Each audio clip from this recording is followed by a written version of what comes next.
أعوذ بالله من الشيطان الرجيم. بسم الله الرحمن الرحيم. يا أيها المزمل قم الليل إلا قليلا نصفه أو انقص منه قليلا أو زد عليه ورتل القرآن ترتيلا إنا سنلقي عليك قولا ثقيلا إن ناشئة الليل هي أشد وطئا وأقوم قيلا إن لك في النهار سبحا طويلا واذكر اسم ربك وتبتل إليه تبتيلا رب المشرق والمغرب لا إله إلا هو فاتخذه وكيلا واصبر على ما يقولون واهجرهم هجرا جميلا وذرني والمكذبين أولي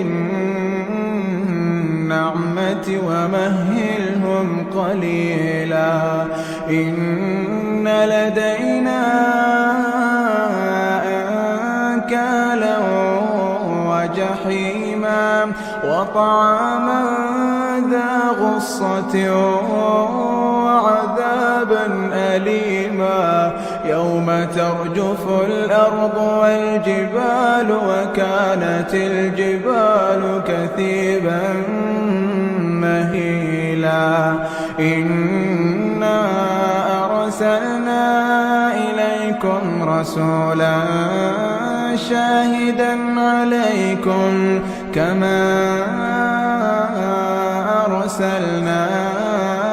إلى فرعون رسولا فعصى فرعون الرسول فأخذناه أخذا وبيلا فكيف تتقون إن كفرتم يوما يجعل الولدان شيبا السماء منفطر به كان وعده مفعولا إن هذه تذكرة فمن شاء اتخذ إلى ربه سبيلا إن ربك يعلم أنك تقوم أدنى من ثلثي الليل ونصفه وثلثه وطائفة من الذين معك والله يقدر الليل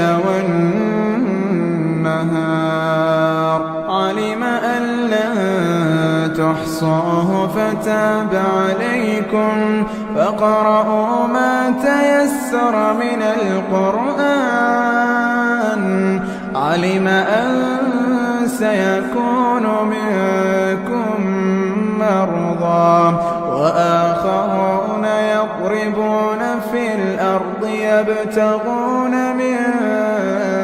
فضل الله وآخرون يقاتلون في سبيل الله فقرأوا ما تيسر منه وأقيموا الصلاة وآتوا الزكاة وأقرضوا الله قرضا حسنا وما تقدموا لأنفسكم من خير تجدوه عند الله هو خيرا وأعظم أجرا واستغفروا الله